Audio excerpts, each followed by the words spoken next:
Hey everybody, in celebration of our successful Kickstarter launch of our new CD project, we decided it'd be a good time to give you guys a little bit more information about Cypress Fyre, how the heck we met each other, and how this group started. So let's back things way up. How did you two meet?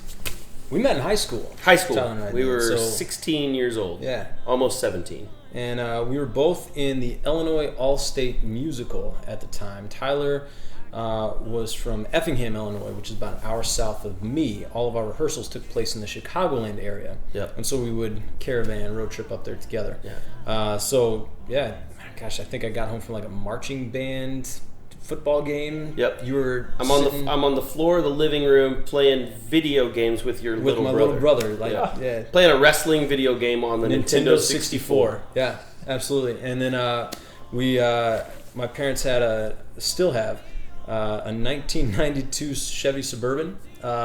We put a lot of miles on that thing, and man, I remember our first conversation in the back of that Suburban, driving up to Chicago for that rehearsal. I was like, did we just become best friends? And the answer to that question was yes. Yes, we did. Yeah. And yeah, we've been friends ever since. Yeah. So yeah.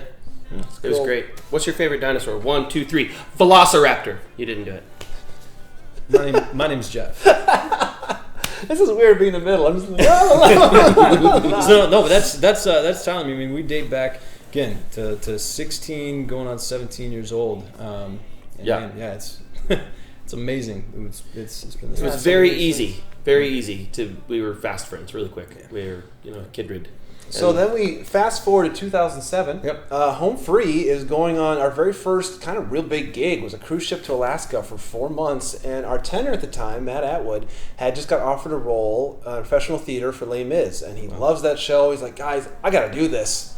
I'm like, oh no, we're leaving for a month to Alaska. We got to find somebody. So we started. Your guy was Landau Yep. Music, right? Mm-hmm. And if I'm understanding correctly in the a cappella world, was it Mike Landau? Mm-hmm. Yeah, so he had a brother who was associated, I think, with Indiana University, an a cappella group over there. I may not be correct on that, but I think this is accurate.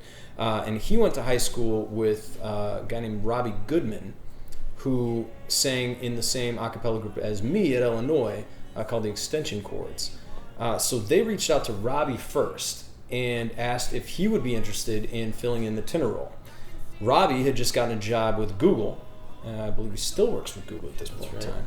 And he wasn't about to give that up. Well, I was just finishing a master's degree at the University of Illinois, had a job lined up to go move out to Portland, I think to work with Intel Corporation at the time there.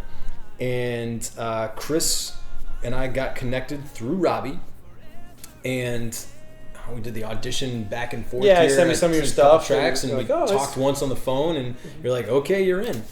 And it was kind of a funny situation there because I had this job lined up. My department was kind of touting me as like, oh, see if Jeff can do it, anybody can do it. And I'm like, all right, thanks a lot, guys. No, but I called up my advisor who had just set it up for me to get this job, and I said, Doc, we've got a problem.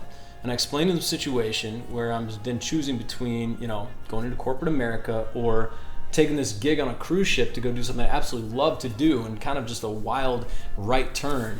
And I explained the whole situation to him, and he just goes, "You said there's a problem. What's the problem?" And in that moment, I was like, "All right, this guy's in my corner."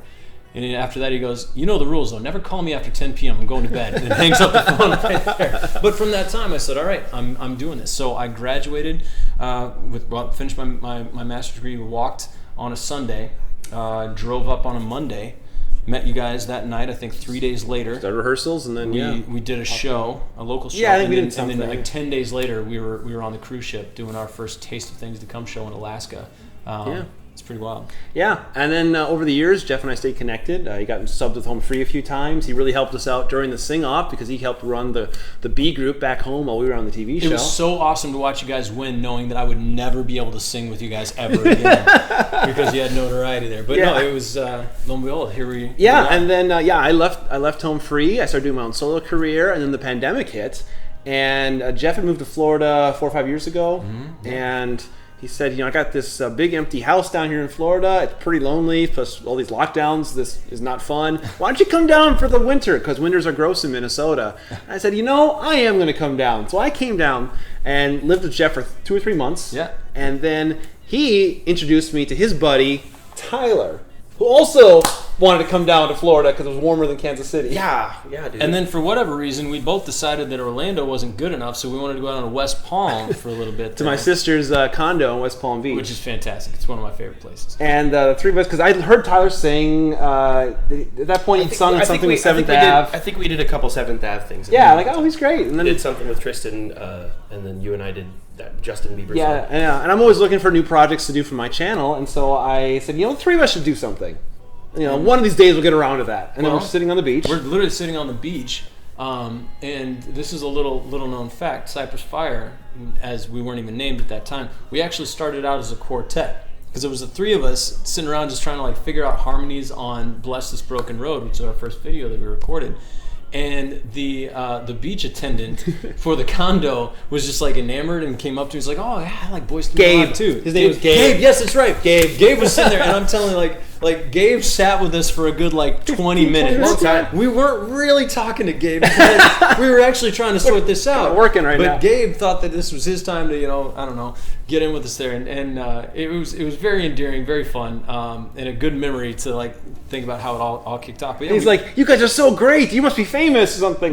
No, we've literally never done this before. We don't. But on a beach in West Palm, we put together this arrangement of Bless the Broken Road, got back to my house, we recorded it, tracked it, and then filmed that video. And from there, we put it up and kind of took off a little bit there. The name's Cypress Fyre, though. The first video was shot around a fire outside of Jeff's place, which is the Cypress Chase subdivision, and with Cypress being Cypress. We decided to reclaim the term fire, F-Y-R-E, from a certain festival that didn't go as planned. Didn't go well. And then Cypress Fyre was born. And we also kind of felt it represented sort of a Phoenix rising from the ashes thing. For sure. All of us in our lives are going through changes at the time, and let's do this. This fits. This is not just finding two words that were around us and putting them together. No, True. There were two words that were around us, but we also carried meaning to us as well. And then it helped with the play on words, sci-fi, and everything. It just fit. So that was our first video. Our second one was, I think, Don't Want to Miss a Thing. Yep, that's correct. There. Yeah. And then we just started doing more and more, just cherry picking some songs that we happened to like and throwing them up there in this 3-part acapella approach. And gosh, we started doing more and more. People started liking a little more and more. We got a fan group that we're so appreciative of here. And got the wild idea that maybe it's time to do some original content as well. The arrangements in and of themselves are original, right? But it's interesting doing a cover of a song as opposed to creating something completely new. So that's where we're at here. And after those acapella songs, it's time to do something of its our own. And we just started kind of doing. We didn't even know if it was going to be a thing until I started working with Jamie. We started writing a lot of songs. Guys, I think we got an album here. Yeah. And then now we did the Kickstarter, and now we're deep in rehearsal. We're in rehearsal right today for the big Southeast Bash that's happening in Houston. Our very first performance of these songs in the live stream, or if you're in Houston, come out to the show. Details below. And continue this journey together. Yep. See where it takes us. There you awesome. Go. There you go. Behind the scenes with sci-fi. Maybe a tour someday. All right, guys. Thanks for watching. Stay tuned for more music and a new album coming very soon. We'll talk to you later. Thanks, y'all. Thanks. Bye.